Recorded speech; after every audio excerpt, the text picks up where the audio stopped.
apa yang akan kami bahas pada malam hari ini Bapak dapat memberikan pengertian ke dalam setiap kami Bapak, agar kami dapat menjadi pribadi-pribadi yang lebih mengenal kasih Kristus, dan biarlah kami menyadari apa yang Bapak kehendaki dalam kehidupan kami di hari ini. Dan biarlah lewat semua firman yang dapat kami bahas, kami dapat menerima kasih karunia daripadamu, sehingga pada akhirnya kami diubah Bapa, memiliki cara berpikir dan cara melihat dunia dengan benar. Bantu Bapa agar Engkau dapat menyingkirkan semua pikiran-pikiran manusia kami, tolong lembutkan hati kami dan rendahkan hati kami Bapa, biarlah kami dapat menerima hanya yang terbaik daripada firman-Mu saja Bapa, dan biarlah segala pikiran manusia Bapa dapat Engkau hapus dari pembahasan pada malam hari ini. Biarlah apa yang kami lakukan dapat memberikan kemuliaan sepenuhnya kepada Bapa, dan dapat menyenangkan hati Bapa. Dengan meninggikan nama Yesus Kristus yang hidup, kami berdoa dan mengucap syukur. Amin. Oke, hari ini saya mau berbagi kasih karunia. Judulnya, Perjalanan Padang Gurun Miriam dan Harun.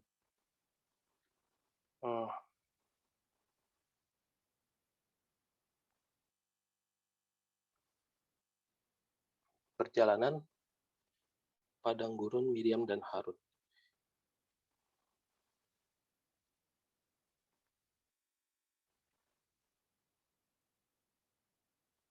Bentar.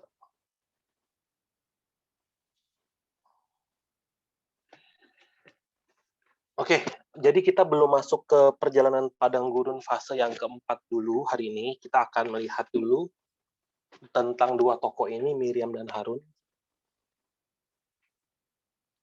Fokusnya melalui, terutama khususnya lewat tiga peristiwa. Tiga peristiwa ini kita sudah bahas di minggu-minggu kemarin.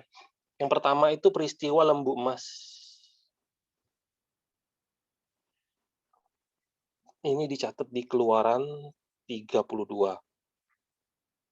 Kemudian peristiwa mengatai Musa.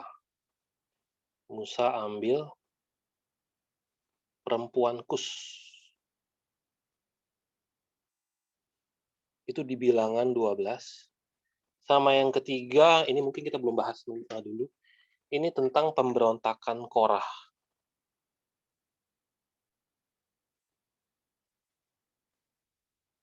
Ini dicatat di Bilangan 16. Nah, jadi kita akan melihat perjalanan padang gurun Miriam dan Harun dari tiga peristiwa ini. Yang pertama ya, kita lihat Harun nih. Harun itu kakak Musa kan. Jadi urutan lahirnya itu Miriam duluan, Harun, baru Musa. Jadi kalau Harun di Alkitab, itu dideskripsikan sebagai seorang yang pandai berbicara. Jadi dia itu seorang orator murni. Firaun pun dia hadepin. Nah, arti nama Harun itu wibawa yang mulia. Namanya keren. Nah, jadi Harun ini ikut perjalanan padang gurun waktu dia berusia 83 tahun. Dia jalan di padang gurun sampai dia mati di tahun 1407 ketika dia berusia 123 tahun. Ini kita bisa baca di Keluaran 7 ayat 7.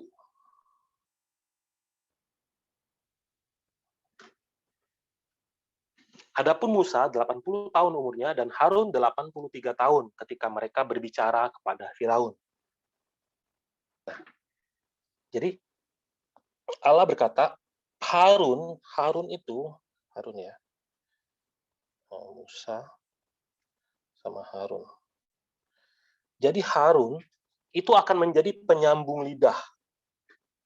Musa menjadi seperti Allah. Jadi Harun itu kayak nabinya Musa. Kayak nabinya Musa. Kalau Musa itu Allah, Harun tuh kayak nabinya. Jadi Harun itu yang menyambung lidah Allah, kan? Menyambung lidahnya Musa. Itu dicatat di Keluaran 4 ayat 16. Keluaran 4 ayat 16. Ia harus berbicara bagimu kepada bangsa itu.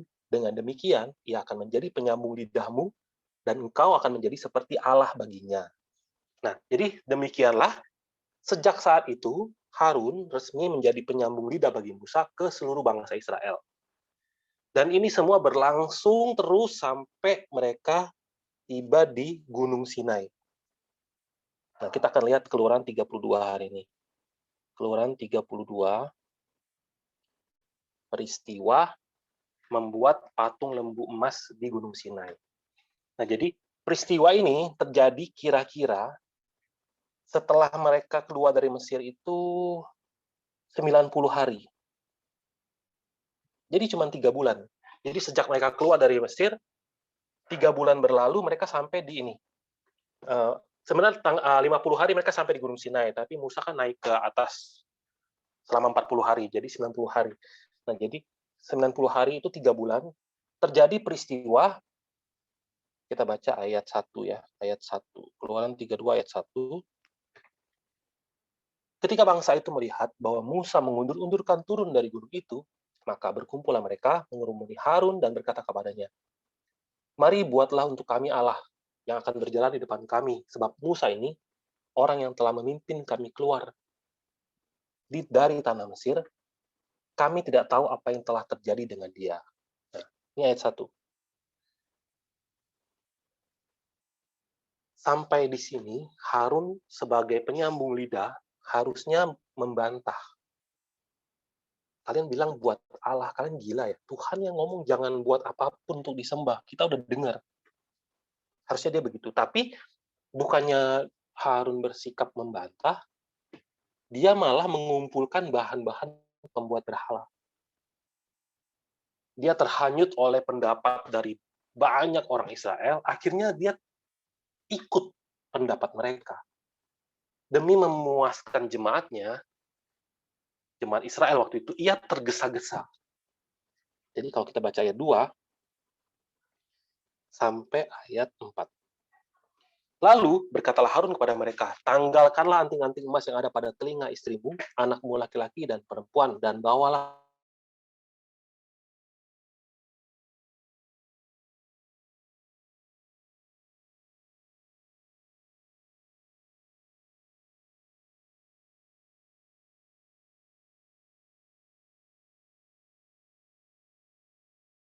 engkau keluar dari Mesir. Nah, jadi dengan tangannya sendiri, Harun membuat lembu emas. Dia berjerih payah membuat lembu emas. Nah, kemudian Harun berbohong. Ayat 5. Ketika Harun melihat itu, didirikannya lah mezbah di depan anak lembu itu, berserulah Harun. Katanya, besok hari raya bagi Tuhan. Jadi dengan mengandalkan pikirannya sendiri, ia membangun mezbah dan ngomong ini, besok hari raya bagi Tuhan. Tuhan tuh nggak pernah ngomong dan nggak pernah berfirman seperti itu kepada Harun. Dia sendiri yang katakan. Kemudian kalau baca ayat 6, dan keesokan harinya, pagi-pagi, maka mereka mempersembahkan korban bakaran dan korban keselamatan. Sesudah itu, duduklah bangsa itu untuk makan dan minum, kemudian bangunlah mereka dan bersukaria. Nah, kata bersukaria, itu kalau di Alkitab New Living Translation, itu ditulisnya indulge in pagan revelry, artinya ikut dalam kesenangan orang-orang kafir. Artinya mereka tuh sedang mengadakan ritual pesta orang pagan. Biasanya itu melibatkan hal-hal cabul, hal-hal seksual. Itu kayak mereka tuh kayak pesta seks di situ. Nah, perbuatan yang seperti ini itu mencoreng nama baik Allah. Kalau baca di Keluaran 32 ayat 25, ketika Musa melihat bahwa bangsa itu seperti kuda terlepas dari kandang, sebab Harun telah melepaskannya sampai menjadi buah cemooh bagi lawan mereka. Nah, ketika Musa kembali, waktu Musa kembali itu di ayat 21 ya. Keluaran 32 ayat 21. Musa tanya pada Harun, minta penjelasan daripada Harun kan. Ayat 21. Lalu berkatalah Musa kepada Harun, apakah yang dilakukan bangsa ini kepadamu sehingga engkau mendatangkan dosa yang sebesar itu kepada mereka? Nah, ditanya seperti itu, Harun menyembunyikan kesalahannya dengan sekali lagi berbohong. Sambil Harun mencoba melemparkan kesalahannya kepada orang lain. Orang lainnya di sini siapa? Umat Israel. Kalau baca di ayat 22 sampai 24. Tetapi jawab Harun, janganlah bangkit amarah tuanku. Engkau sendiri tahu bahwa bangsa ini jahat semata-mata. Mereka berkata kepadaku, buatlah untuk kami Allah yang akan berjalan di depan kami. Sebab Musa ini, orang yang telah memimpin kami keluar dari tanah Mesir, kami tidak tahu apa yang telah terjadi dengan dia. Lalu aku berkata kepada mereka, siapa yang mempunyai emas haruslah menanggalkannya. Nah, sampai sini benar. Kemudian dia ngomong ini, mereka memberikannya kepadaku dan aku melemparkannya ke dalam api dan keluarlah anak lembu ini. Harun berkata seolah-olah, aku cuma lemparin ke api, api dari situ keluar. Nah, jadi secara pengecut, Harun mencoba untuk menghindar dari tanggung jawabnya. Gara-gara peristiwa ini, 3.000 orang mati. Suku Lewi yang membela nama Tuhan, itu membunuh semua saudara-saudaranya. Sebanyak 3.000 orang. Nah, Musanya sendiri bagaimana? Musanya sendiri, ayat 30 sampai 32, keesokan harinya berkatalah Musa kepada bangsa itu, kamu ini telah berbuat dosa besar, tetapi sekarang aku akan naik menghadap Tuhan, mungkin aku akan dapat mengadakan pendamaian karena dosamu itu. Lalu kembalilah Musa menghadap Tuhan dan berkata, bangsa ini telah berbuat dosa besar, sebab mereka telah membuat ala emas bagi mereka. Tetapi sekarang, kiranya engkau mengampuni dosa mereka itu. Dan jika tidak, hapuskanlah kiranya namaku dari dalam kitab yang telah kau tulis. Nah, jadi Musa mengangkat doa pengantara bagi umat Israel atas dosa-dosa mereka. Musa bilang apa? Ampuni deh, kalau memang nggak bisa ampuni, mendingan daripada hukum mereka, namaku saja yang dihapus. Musa ngomong begitu. Nah, untuk Harun pun Musa berdoa. Kalau baca di Ulangan 9 ayat 20, Ulangan 9 ayat 20, juga kepada Harun Tuhan begitu murka hingga ia mau membinasakannya. Maka pada waktu itu aku berdoa untuk Harun juga. Ini yang terjadi di peristiwa lembu emas di Gunung Sinai.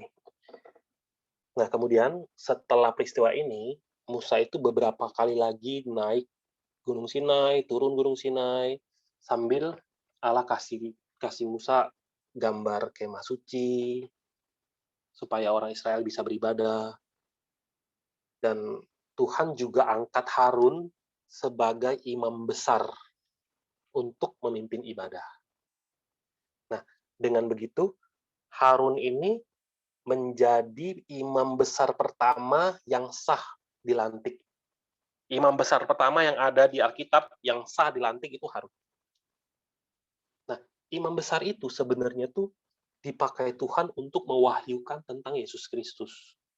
Nah, tapi di saat ini Harun belum tahu tentang ini, juga belum sadar tentang ini. Nah, Harun itu 83 tahun hidup di Mesir. Dan baru menempuh 90 hari perjalanan padang gurun. 83 tahun sama 90 hari. Jadi wajar kalau Harun itu belum mengerti. Sekarang kita lanjut ke peristiwa kedua. Peristiwa kedua, Harun sudah jadi imam besar. Nah, Harun beserta Harun dan Miriam mengatai Musa mengenai peristiwa Musa mengambil perempuan Kus. Ini di Haserot. Ini peristiwanya terjadi kira-kira sejak mereka Eksodus itu 1 tahun. Baru 1 tahun di padang gurun. Nah, kalau Miriam, arti namanya itu tinggi. Miriam ini adalah orang yang menyertai Musa ketika Musa umur 3 bulan dianyutin di sungai. Dia yang ikutin di pinggir sungai itu sambil liatin adiknya hanyut ke mana gitu. Pasti sedih kan, dia ikutin sampai dia lihat putri Firaun ambil. Langsung dia ambil, "Putri Firaun mau nggak saya cariin inang penyusu?" Nah ini Miriam nih. Nah Miriam ini juga tokoh yang nyanyi, memimpin umat Israel nyanyi lagu kemenangan waktu mereka menyeberangi Laut Teberau, yang laut yang dibuka Allah dengan tongkat. Musa ketok, lautnya kebuka, kebelah, terus orang Israel nyebrang, orang Mesir nyebrang juga, terus ketutup kan. Nah, jadi Miriam ini tuh salah satu pemimpin hebat yang membantu Musa untuk memimpin umat Israel dalam perjalanan padang gurun. Nah, namun ada sesuatu hal yang terselip di dalam hati Miriam, yang mungkin Miriam sendiri nggak sadar. Karena Tuhan sangat sayang kepada Miriam, Tuhan pun hendak memperlihatkan hal yang terselip itu kepada Miriam. Kalau baca di Bilangan 12, itu kan peristiwa Musa mengambil perempuan Kus. Banyak pendapat mengenai kenapa sih Musa itu mengambil perempuan Kus. Nah, tapi penulis buku tulis begini, tindakan ini itu bukanlah didasari oleh nafsunya Musa, nafsu dagingnya Musa, bukan. Tapi ini adalah perintah Allah. Kalau baca di Bilangan 12 ayat 8, Allah bilang begini sama Miriam dan Harun, "Berhadap-hadapan aku berbicara dengan dia, terus terang, bukan dengan teka-teki. Dan ia memandang rupa Tuhan. Mengapakah kamu tidak takut mengatai hamba-Ku Musa?" Tuhan bilang, kamu nggak takut yang ngatain Musa. Aku ngomong langsung loh ke Musa itu, face to face, muka dengan muka. Kamu pikir kalau Musa sembarangan ambil perempuan Kanaan, aku akan ngomong sama dia lewat suatu perumpamaan. Wah, ada perumpamaan. Sehingga dia nggak jadi mengambil suatu perempuan? Tidak. Aku akan datang langsung kepadanya dengan terus terang dan ngomong dengan berhadapan muka. Maka dari situ kita bisa tahu, Musa ini melakukan sesuatu tuh bukan atas pikiran dia sendiri. Nah, tapi Miriam dan Harun itu tidak berusaha untuk mencari tahu kebenaran itu. Tentang apa alasan Musa. Langsung menyerang Musa. Ibaratnya, ketika kesempatan datang untuk menjatuhkan otoritas Musa, Miriam dan Harun tidak melewatkan kesempatan itu, langsung menghakimi. Tanpa bertanya dulu, ada rahasia apa sih? Langsung menghakimi. Mungkin Musa coba jelasin, ini sebenarnya bukan aku yang ngomong, ini wahyu dari Allah. Tapi kalau baca di Bilangan 12 ayat 2, Miriam dan Harun jawabnya apa? Memangnya Tuhan cuma ngomong sama kamu doang? Sama kami juga. Kan Musa dan Miriam dan Harun ngomongnya begitu. Nah, tapi Tuhan intervensi di sini, di ayat 4 sampai ayat 7. Lalu berfirmanlah Tuhan dengan tiba-tiba kepada Musa, Harun, dan Miriam. Keluarlah kamu bertiga ke kemah pertemuan. Maka keluarlah mereka bertiga. Lalu turunlah Tuhan dalam tiang awan dan berdiri di pintu kemah itu, lalu memanggil Harun dan Miriam. Maka tampillah mereka keduanya. Lalu berfirmanlah ia, dengan firmanku ini, jika di antara kamu ada seorang nabi, dengarlah firmanku ini, jika di antara kamu ada seorang nabi, maka aku, Tuhan, menyatakan diriku kepadanya dalam penglihatan. Aku berbicara dengan dia dalam mimpi. Bukan demikian hambaku Musa, seorang yang setia dalam segenap rumahku. Ayat 8, berhadap-hadapan aku berbicara dengan dia, terus terang, bukan dengan teka-teki. Dan ia memandang rupa Tuhan. Mengapa kamu tidak takut mengatai hambaku Musa? Kalau Miriam dan Harun mengatai Musa, artinya mereka itu meremehkan otoritas yang diberikan Allah. Harusnya mereka tanya, ada rahasia apa kamu sih Musa bisa ambil perempuan Kus? Nah, perbuatan yang dilakukan oleh Miriam dan Harun ini akarnya apa? Akarnya adalah ingin meninggikan diri di mata umat Israel. Akarnya itu dengan merendahkan orang lain, hendak meninggikan diri sendiri. Ini ambisi pribadi. Sudah tidak lagi berhubungan dengan pekerjaan Allah. Akhirnya gara-gara seperti ini, Miriam kena kusta. Langsung kena kusta. Setelah itu, Harun cepat-cepat bertobat, mohon ampun. Kalau baca di Bilangan 12 ayat 11. Ada yang bisa baca Bilangan 12 ayat 11?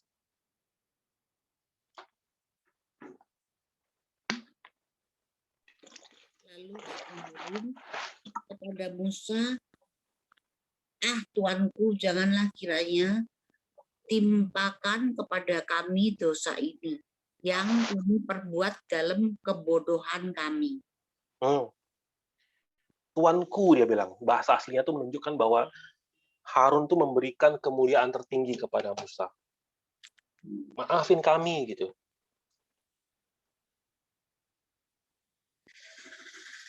Nah, jadi sambil merendahkan dirinya, Harun memohon.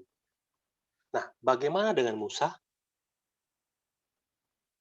Sama seperti di peristiwa lembu emas tadi, Musa sekali lagi berdoa untuk Miriam dan Harun. Tanpa mengeluarkan suara atas kesalahan Miriam dan Harun. Dia nggak ngomong, tuh kan kalian tuh tuduh sembarangan, padahal gue tuh nggak seperti itu. Musa itu telah salah dimengerti, telah dituduh, telah diinjak-injak, tapi dia hanya berdoa. Dia berdoa dengan sungguh-sungguh agar Miriam dan Harun itu diampuni. Kalau baca di Bilangan 12 ayat 13, Musa berdoa. Nah, di Alkitab kalau catat tentang kusta, itu tuh identik dengan kesombongan. Dari Musa, kita perlu baca nggak ya? Baca aja deh Bilangan 12 ayat 13. Lalu berserulah Musa kepada Tuhan, ya Allah, sembuhkanlah kiranya dia.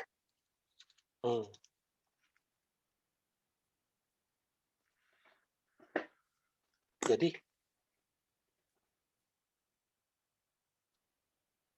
lewat peristiwa ini, dari Musa, Harun, dan Miriam itu belajar apa? Dari dua peristiwa ini aja. Lewat perjalanan padang gurun, Allah itu hendak mengajarkan, ini penting ya, lewat perjalanan padang gurun, Allah hendak mengajarkan hati seorang pemimpin, hati seorang gembala, hati Bapa.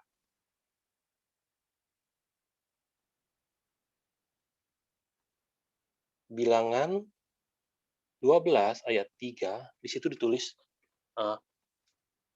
Adapun Musa, ialah seorang yang sangat lembut hatinya, lebih dari setiap manusia yang di atas muka bumi. Semua manusia, Musa itu hatinya yang paling lembut. Bahasa Ibrani-nya lembut itu anav. Artinya bungkuk, membungkuk, atau menyerah. Dengan doa dari Musa,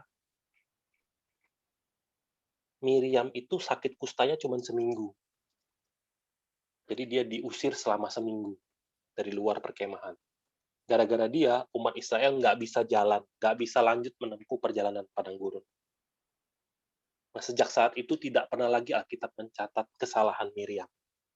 Kita dapat menduga Miriam telah bertobat dengan sungguh-sungguh.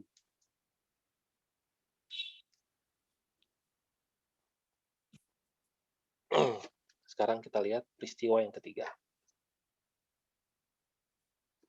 Pemberontakan Korah.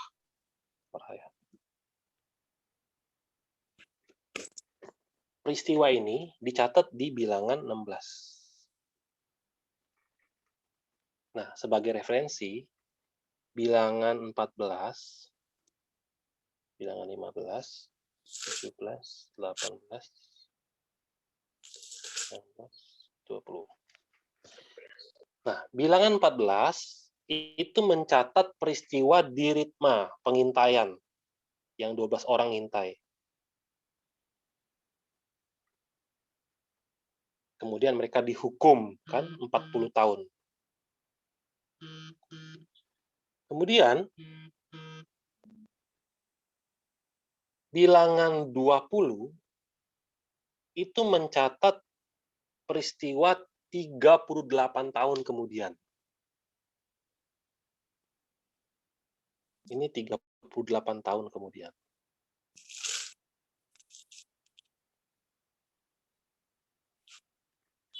Nah, 15, 17, 18, 19, ini peraturan-peraturan. Isinya tuh tentang peraturan-peraturan. Nah, jadi kita tuh Alkitab nggak catat bilangan 16 ini terjadinya kapan. Jadi secara detail tuh nggak dicatat. Tapi yang jelas peristiwa ini terjadi di masa ini, ketika mereka jalan 38 tahun ini. Di antara itu terjadi peristiwa pemberontakan Korah. Nah, kita baca sekarang ya. Bilangan 16 ayat 1. Korah bin Yizar bin Kehat bin Lewi beserta Datan dan Abiram, anak-anak Eliab, dan On bin Pelet, ketiganya orang Ruben, mengajak orang-orang. Jadi Korah bin Yizar bin Kehat bin Lewi bersama Datan, Abiram, dan On. Ya, ini tiga-tiganya dari suku Ruben. Nah, Korah ini artinya botak. Atau hujan es, namanya itu arti gitu. Nah, Korah ini orang Lewi dari Bani Kehat kan.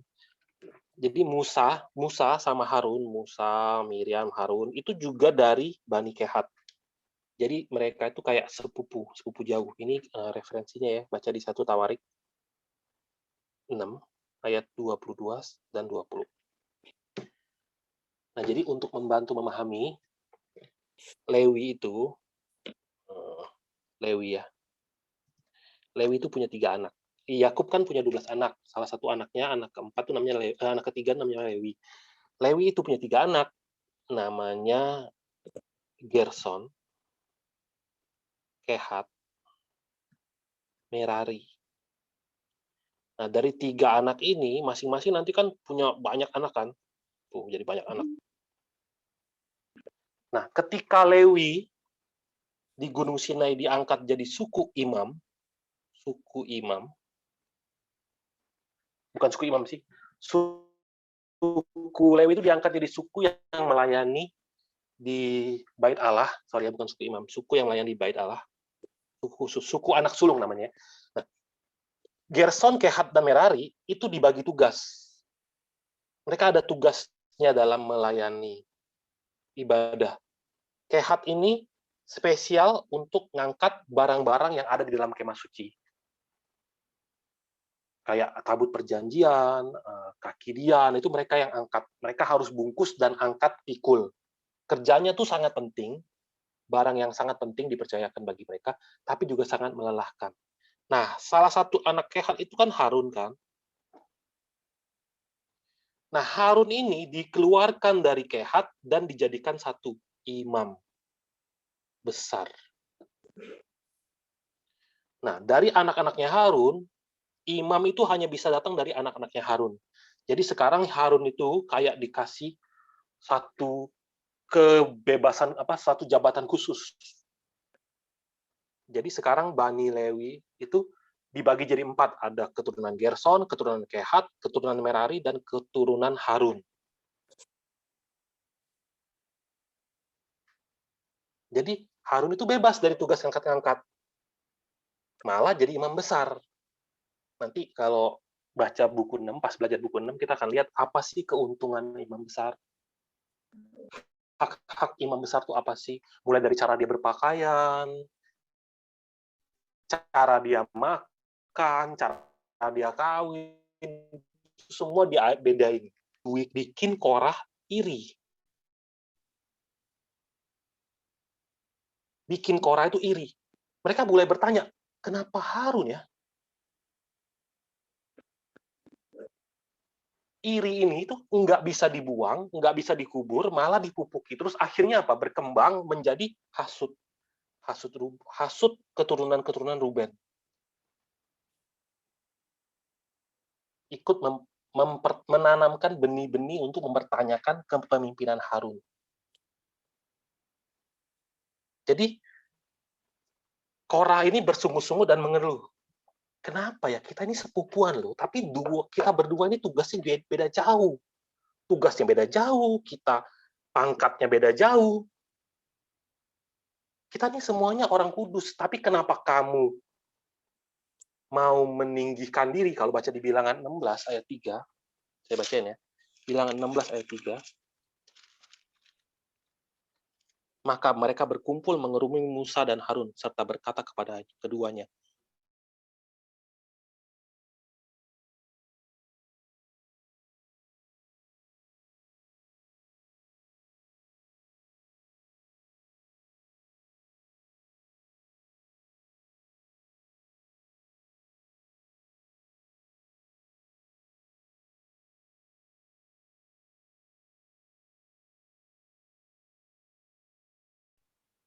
pendapat ini sangat benar. Kan negara demokrasi kan. Ya kita pilih pemilihan umum dong. Nah, tapi secara rohani, ini sangat jabatan Harun dan Musa itu adalah jabatan istimewa.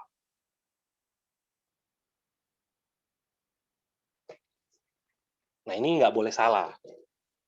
Kalau salah ngerti ini nanti hamba-hamba Tuhan atau orang-orang yang bekerja di dalam lingkungan dalam gereja bisa-bisa jadi sombong dan akhirnya semena-mena. Nah, jadi yang membuat berbeda, yang membuat istimewa itu adalah tanggung jawab.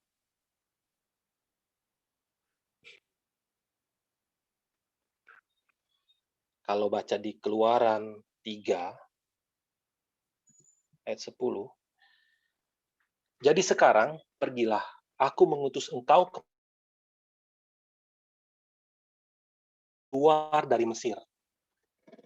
Ini bawa keluar dari Mesir. Kemudian Keluaran 19 ayat 5 sampai 6. Jadi sekarang, jika kamu sungguh-sungguh mendengarkan firman-Ku dan berpegang pada perjanjian-Ku, maka kamu akan menjadi harta kesayangan-Ku sendiri dari antara segala bangsa, sebab Akulah yang mempunyai seluruh bumi. Kamu akan menjadi bagiku kerajaan imam dan bangsa yang kudus. Inilah semuanya firman yang harus kau katakan kepada orang Israel. Bawa keluar dari Mesir, ikat perjanjian. Jadi umat perjanjian kan? Akhirnya apa? Kudus. Jadi Musa dan Harun itu spesial. Kenapa? Karena mereka ditunjuk oleh Tuhan untuk bawa keluar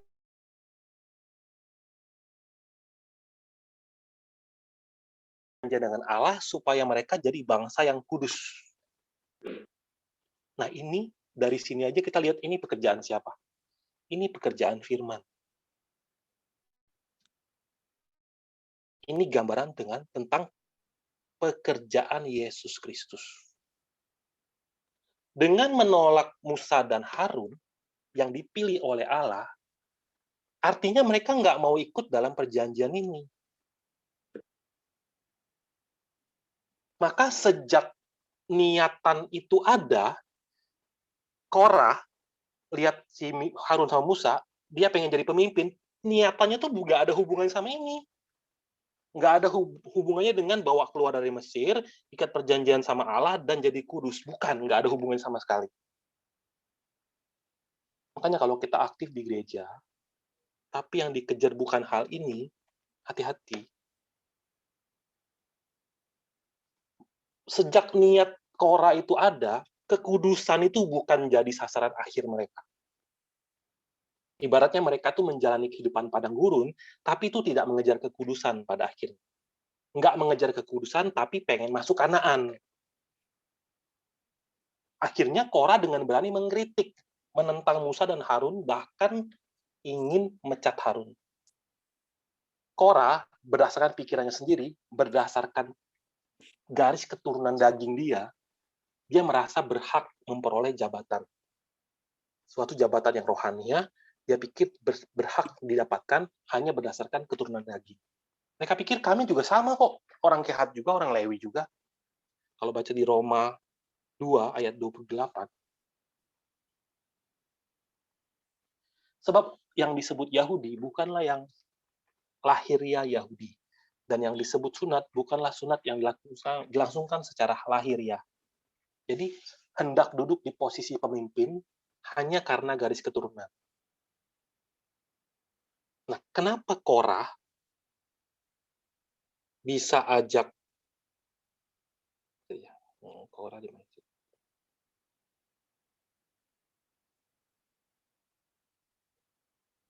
Nah, kenapa Korah ini bisa ajak Datan, Abiram, dan On? Kalau lihat perkemahan kemah suci dan tempat mereka berkemah, Korah itu kemahnya di sini. Korah. Suku-suku Ruben kemahnya di sini. Itu dicatat di Bilangan 2 ayat 10 sama Bilangan 3 ayat 29. Nanti baca sendiri aja ya. Orang-orang Ruben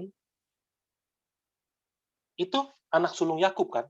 Dari segi darah, mereka tuh merasa mereka tuh punya keunggulan dibandingkan orang Lewi. Kami anak pertama. Nah, dari satu orang, dari Korah, itu menular sampai Mazmur 106 ayat 17. Itu catat khusus tentang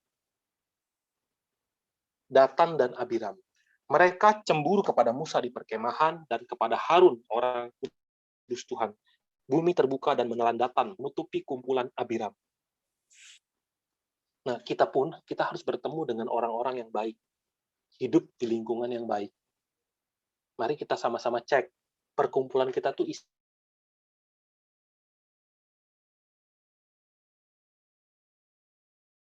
akhirnya perkembangan pemberontakan itu meluas.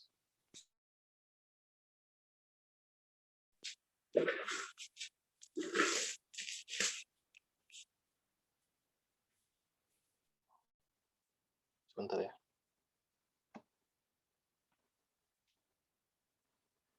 Lanjut ya.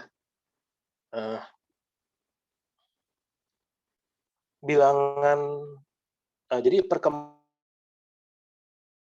itu akhirnya dari satu orang, ngajak lagi, Datan, Abiram, dan On, akhirnya ayat 2, Bilangan 16 ayat 2, untuk memberontak melawan Musa beserta 250 orang Israel, pemimpin-pemimpin umat itu, yaitu orang-orang yang dipilih oleh rapat, semuanya orang-orang yang kenamaan. 250 orang. Pemimpin yang dipilih oleh rapat. Jadi artinya di antara pemimpin-pemimpin yang kenamaan, di antara pemimpin-pemimpin itu dipilih lagi pemimpin-pemimpin yang terkenal, tokoh-tokoh yang memiliki pengaruh besar. Pemimpin yang kalau mereka ngomong, pendapatnya itu didengar. Nah, mungkin pemimpin-pemimpin ini adalah pemimpin-pemimpin yang sudah selama ini memimpin sejak masih di Mesir. Nah, sekarang mereka ini pimpinannya itu kayak hilang. Kenapa? Karena sudah diambil alih oleh Musa dan orang-orang Lewi, sama Harun juga. Jadi mereka sadar atau tidak, peran mereka dan ketenaran mereka itu sekarang udah jauh berkurang. Nah, jadi orang-orang ini bergabung sama suku-suku Ruben, bergabung sama Korah, demi ketenaran mereka dan posisi mereka sebelumnya, mereka berontak. Maka ayat 3 catat, maka mereka berkumpul mengerumuni Musa dan Harun, serta berkata kepada keduanya, sekarang cukuplah itu, segenap umat itu adalah orang-orang kudus dan Tuhan ada di tengah-tengah mereka. Mengapakah kamu meninggikan diri di atas jemaat Tuhan? Atas nama jemaah, mereka menuduh Musa dan Harun. Nah, setelah peristiwa ini, respon Musa dicatat di ayat 4. Bilangan 16 ayat 4. Kalau diselidiki tata bahasa aslinya, ini bentuk langsung berlanjut. Wow, konsekutif. Jadi setelah peristiwa 3, langsung 4. Tanpa jeda waktu. Setelah peristiwa ini, 4-nya Musa bagaimana? Bilangan 16 ayat 4. Ketika Musa mendengar hal itu, sujudlah ia. Jadi ketika Musa mendengar hal ini, dia berdoa. Tidak seketika dia menjadi geram atau marah atas pemberontakan ini. Memang dia marah. Tapi dia nggak langsung menghukum. Tapi dia berdoa. Nah ini yang poin penting, poin terpenting bahkan ya. Yang kita bisa lihat perbedaan antara Musa dan kaumnya Korah. Musa berdoa karena Musa sangat tahu pemimpin Israel itu bukan dia, tapi Allah. Dan Tuhan itu punlah adalah tuannya Korah. Tuannya pemberontak-pemberontak ini juga. Bukan dirinya, juga bukan Harun. Nah, akhirnya Musa menyerahkan penghakiman itu kepada Allah.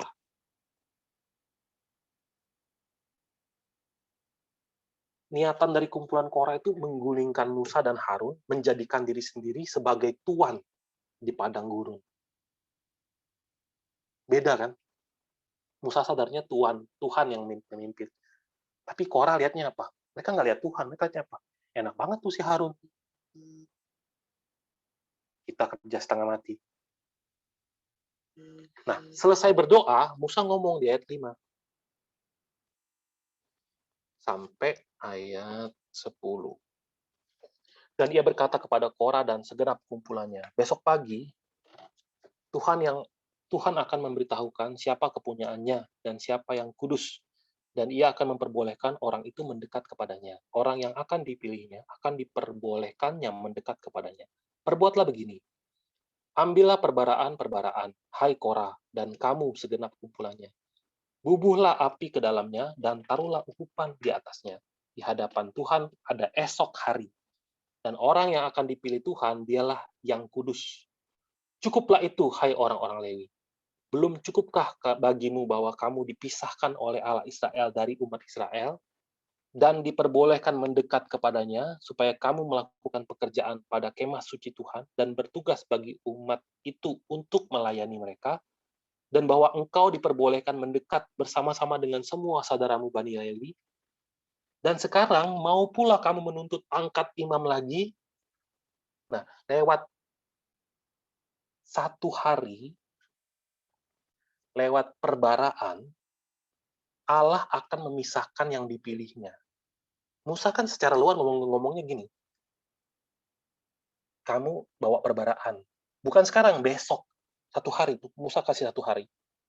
Ini sebenarnya secara luar memang suruh bawa perbaraan, tapi ini sebenarnya teguran dahsyat.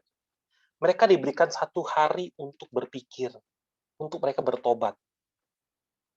Oh iya ya, kalau bawa perbaraan. Nah, kalau mau bawa perbaraan, itu tuh cuma imam yang boleh bawa. Kita kan bukan imam. Jadi kita nggak bolehlah bawa perbaraan. Harusnya mereka berpikir seperti itu kan. Mereka sadar dalam satu hari mereka bertobat. Kenapa? Karena Musa itu sangat tahu capeknya Harun. Nah, untuk membantu memahami sudut pandang Musa ya.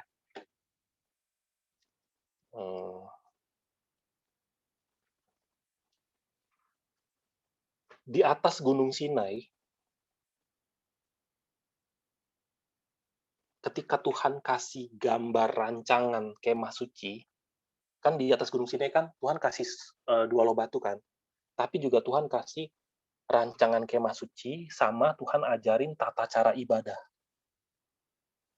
Kalau lihat di Alkitab, kemah suci itu dicatat dengan sangat detail. Itu kayak arsitek jelaskan bangunan. Kalau arsitek kan kita gambar bangunan kan pakai gambar kan. Nah, ini kalau di Alkitab itu tuh seperti digambarkan dengan kata-kata. sangat detail. Itu di kitab Keluaran, sampai Keluaran 40 tuh masih ngomongin tentang kemah suci. Begitu detail. Terus di kitab Imamat, itu tentang tata cara ibadah. Di kitab Bilangan juga beberapa tempat dicatat tata cara. Kalau kita perhatikan Yesus ya, waktu Yesus ngomong, aku mengatakan kepada kamu hal-hal.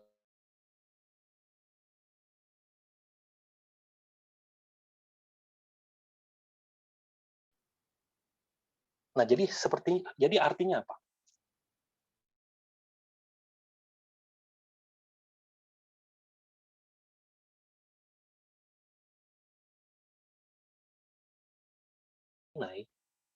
Allah itu memperlihatkan kepada Musa hal-hal rohani.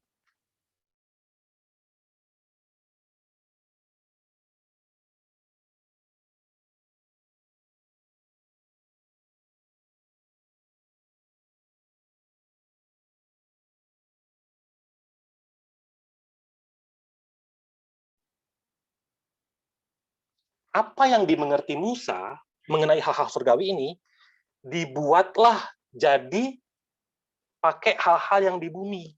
Jadilah kemah suci itu. Jadi, walaupun secara luar itu kemah, benar-benar kemah, ada bentuknya, ada pagernya, ada bangunannya, ada tendanya, ada tutup-tutupnya, terus dalam-dalamnya gimana. Jadi, walaupun di luar itu bentuknya kemah, secara rohani, Allah tuh lagi bilang apa? Ini dengar baik-baik ya. Secara rohani, Allah tuh bilang apa? Ini tempatku. Kamu yang di luar, itu terpisah dari aku. Namun, aku akan ajarin caranya kamu balik. Caranya kamu yang di luar masuk ke tempatku. Nah, jadi sambil menjalankan ritual ibadah, Harun kan imam besar nih. Jadi imam besar dia sambil jalanin tata cara ibadah, dia itu masuk sampai ke tempat yang paling dalam. Nanti kalau baca buku 9 ya ini. Dia masuk ke tempat yang paling dalam. Di tempat yang paling dalam itu tempat Allah bertahta. Jadi sambil dia bergaul dan belajar sama Musa, sambil dia praktek di kemah suci, Harun tuh belajar arti sejati dari kemah suci. Harun ngerti. Hati Tuhan tuh seperti apa dia ngerti. Tapi Korah ngerti nggak? Kaum Korah. Dia paham nggak hati Harun? Enggak. Nah, jadi Musa yang ngerti hati Harun, dia mencoba menjelaskan kepada Korah. Apa sih itu imam besar?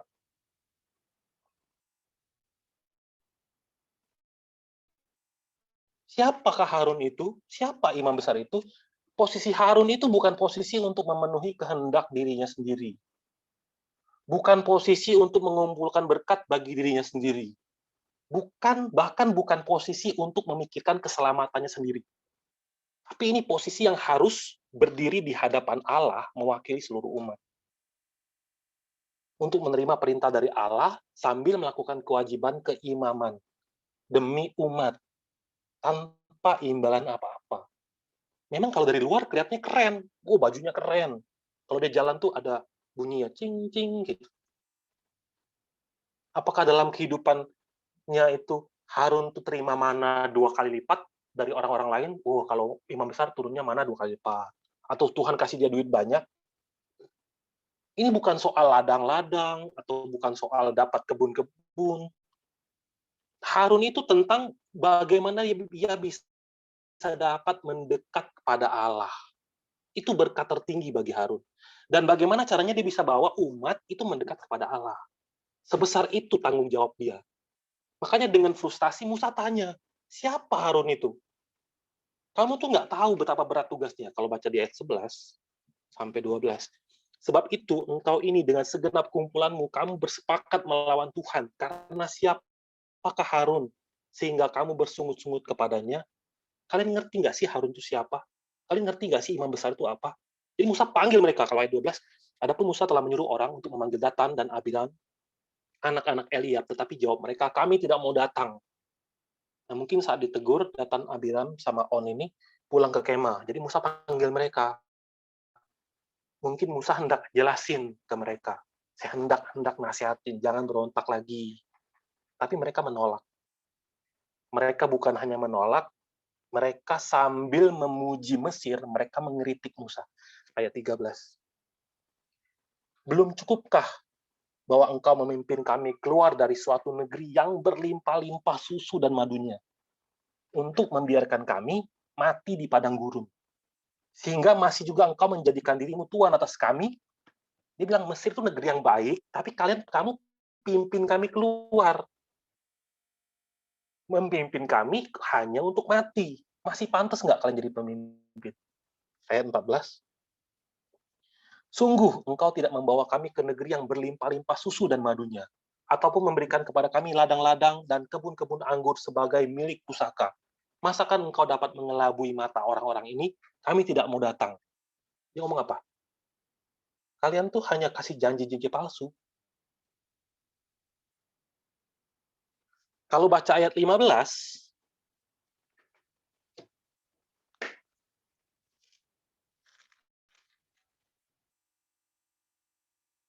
lalu sangat marahlah Musa dan ia berkata kepada Tuhan, janganlah perhatikan segala persembahan mereka. Belum pernah kuambil satu ekor keledai pun dari mereka, dan belum pernah kulakukan apa yang jahat kepada seorang pun dari mereka. Jadi, kalau bahasa aslinya itu ada kata akan tetapi. Akan tetapi, Musa berdoa kepada Allah. Setelah dituduh-tuduh seperti itu dari ayat 11, 12, 13, 14, kemarahannya sudah sampai di puncak, Musa nggak menunjukkan kemarahannya langsung kepada mereka, tidak mendatangi mereka, nggak marahin mereka.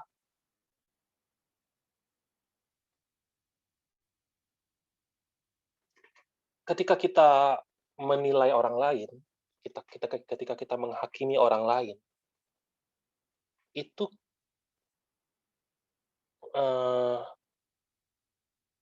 pendeta senior, penulis buku tuh sering ngomong begini. Ketika kita menilai orang lain, ketika kita menghakimi orang lain, itu tuh setan tuh lagi meninggikan posisi kita. Kita tuh lagi diangkat setan. Sehingga kita tuh lihat orang lain tuh rendah. Jadi kita bisa nilai-nilai orang lain, orangnya begini, orangnya begitu. Terus kita hakimi mereka satu persatu. Sehingga akhirnya apa? Kita yang jadi berdosa. Nah, hal-hal seperti ini tuh terjadinya kapan? Seringnya kapan? Kata penulis buku, hal-hal seperti itu sering terjadi ketika pendeta sedang khotbah di mimbar. Jadi ketika khotbah di mimbar, jemaatnya di bawah itu dengar. Akhirnya, oh memang orang itu tuh seperti itu. Jadi bukannya melihat firman itu untuk dirinya, malah melihat-lihat orang lain. Nah, setelah peristiwa ini, Musa mempercayakan semuanya kepada Allah. Jadi kalau kita lihat di sekitar kita, mau itu di rumah, mau itu di tempat kerja, mau itu bahkan di gereja, kalau kita lihat ada orang banyak kekurangan, harusnya apa? Doa. Saling doakan. Bahkan pendeta pun kan manusia kan. Makanya kita tuh harus seperti Musa maju tiap hari kepada Allah dan berdoa. Nah, maka setelah peristiwa ini, ayat 18, setelah 1 hari lewat, maka mereka masing-masing membawa perbaraannya, membubuh api ke dalamnya, menaruh ukupan di atasnya, lalu berdirilah mereka di depan pintu kemah pertemuan, juga Musa dan Harun. 1 hari dikasih berpikir, mereka dengan sangat yakin percaya bahwa mereka yang layak jadi pemimpin. Jadi mereka datang 250 orang plus plus Korah bawa perbaraan. Ayat 32 sampai 33. Dan bumi membuka mulutnya dan menelan mereka dengan seisi rumahnya dan dengan semua orang yang ada pada Korah dan dengan segala harta milik mereka. Demikianlah mereka dengan semua orang yang ada pada mereka turun hidup-hidup ke dunia orang mati, dan bumi menutupi mereka sehingga mereka binasa dari tengah-tengah jemaah itu. Ditelan bumi mereka semua habis. Nah, setelah semua ini, setelah peristiwa pemberontakan Korah ini, besoknya umat Israel itu yang lain-lain kan lihat tuh peristiwa besar ini kan lagi geger Israel. di padang gurun. Mereka lihat bagaimana orang-orang pemberontak ini ditelan bumi. Tapi yang lain melihat peristiwa ini bukannya mereka bertobat, mereka malah makin menyalahkan Musa dan Harun. Kalau baca di Bilangan 16 ayat 41, tetapi pada keesokan harinya bersungut-sungutlah segenap umat Israel kepada Musa dan Harun. Kata mereka, kamu telah membunuh umat Tuhan. Terjadilah pemberontakan lain, kali ini lebih besar lagi dari umat. Hanya 1 hari. Nah, dibandingkan pemberontakan Korah, sungut-sungut mereka kali ini tuh lebih besar lagi. Mereka lihat langsung Allah turun menghakimi, bukannya mereka bertobat, malah bikin pemberontakan lebih besar lagi. Mereka nggak puas dengan keadilan yang diberikan Allah. Akhirnya yang terjadi apa? Allah turun, dan Allah bunuh mereka satu persatu dengan tulah. Satu persatu mati. Mati satu lagi. Mati lagi satu. Mati lagi satu. Ketika peristiwa ini terjadi, Musa kaget. Langsung dia perintahkan Harun untuk mengangkat pendamaian untuk umat. Manusia itu ya kalau secara naluri, pasti tuh pengen pergi ke tempat-tempat atau ke lingkungan yang bikin kita bahagia. Nah, namun Harun ini disuruh mendamaikan ke mana? Ke komunitas Israel yang hanya bisa bikin dia itu duka cita doang. Jadi Harun langsung berlari menuju ke tengah-tengah umat ini yang sebelumnya bersungut-sungut kepada Harun, yang tadinya hendak menurunkan dia kan. Bilangan 16 ayat 48. Ketika ia berdiri di antara orang-orang mati dan orang-orang hidup, ini orang-orang hidup, ini orang-orang mati. Ini Harun berdiri di sini. Ini rombongan orang Israel yang lagi mati kena tulah. Ini rombongan Musa, orang Lewi. Harun berdiri di sini, di tengah-tengah. Berhentilah tulah itu.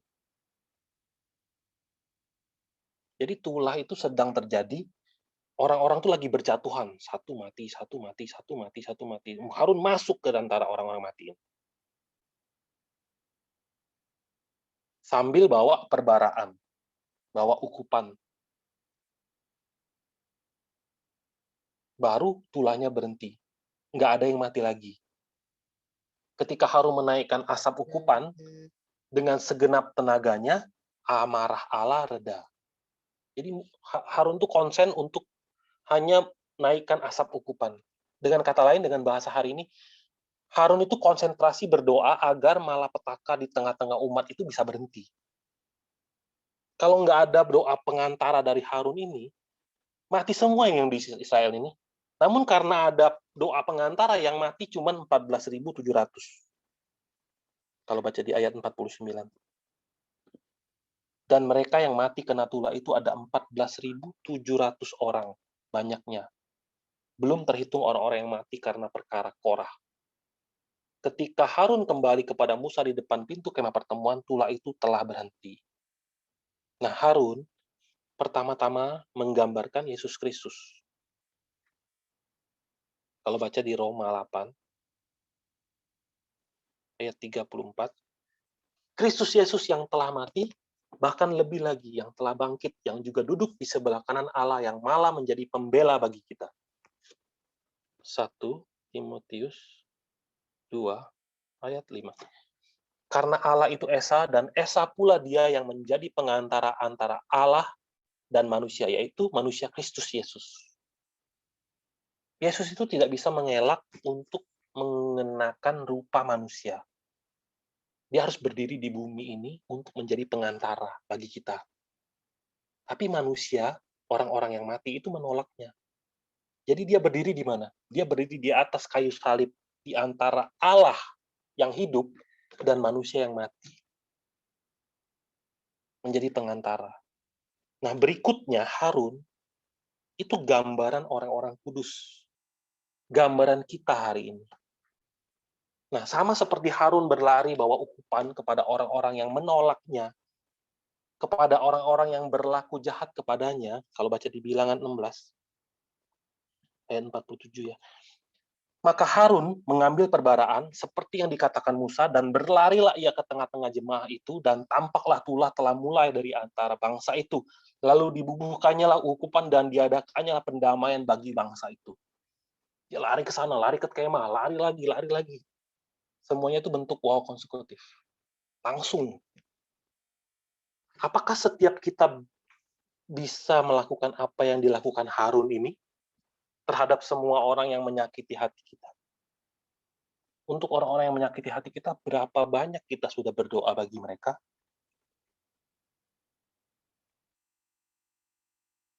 Walaupun sekarang kita bahas ini, kita ngomong, kayaknya kita belum bisa lakukan deh.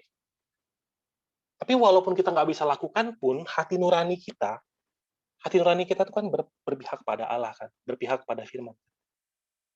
Maka ketika kita bahas ini, hati nurani kita tuh akan menjerit, ajaran ini benar. Nah, apakah hati seperti ini orang ngerti? Enggak. Pertanyaan berikutnya, apakah Harun lahir dengan hati seperti ini? Kita ingatkan barusan peristiwa lembu emas, bagaimana sifat Harun waktu itu.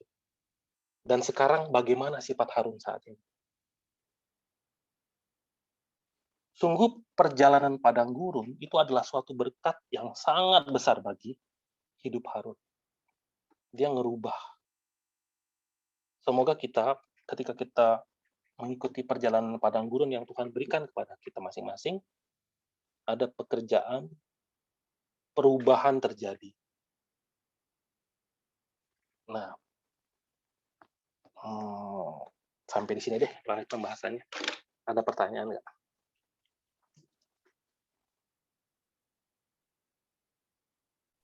Pak Rusdi, itu Ya. yang tadi ayatnya di mana ya yang waktu bilang Harun berbohong itu? Cuman dari bacaan dari yang dia bersukaria itu berarti Harun bohong. Waktu Keluaran 32, dia bohongnya begini. Keluaran 32 ya. Bohong pertama dia itu, dia bilang besok hari raya bagi Tuhan.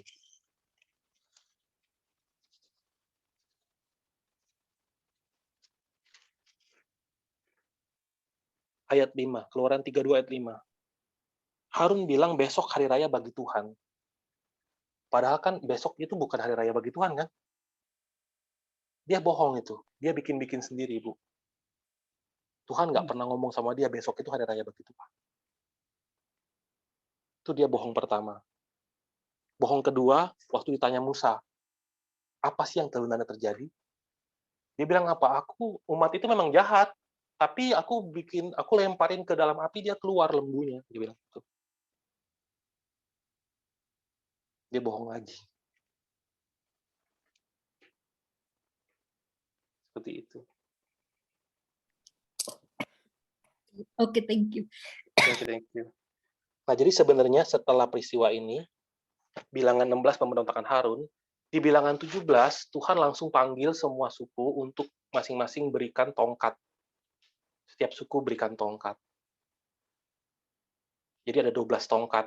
Dari suku Lewi itu Harun, tongkatnya ditulis Harun, dimasukin ke dalam kemah suci. Kayu itu, tongkat kayu itu tongkat kayu yang mati. Tapi ketika dimasukin ke kemah, tongkatnya Harun itu bertunas. Dari kayu mati jadi bertunas, menghasilkan buah.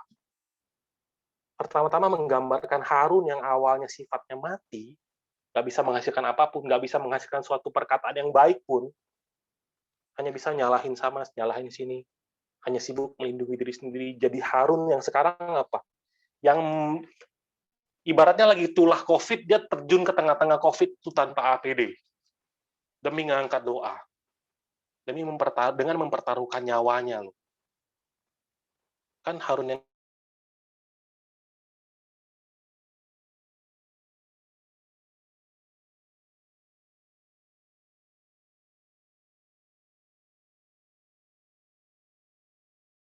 nubuat tentang Yesus, yang tentang kebangkitan Yesus. Ada pertanyaan lagi nggak?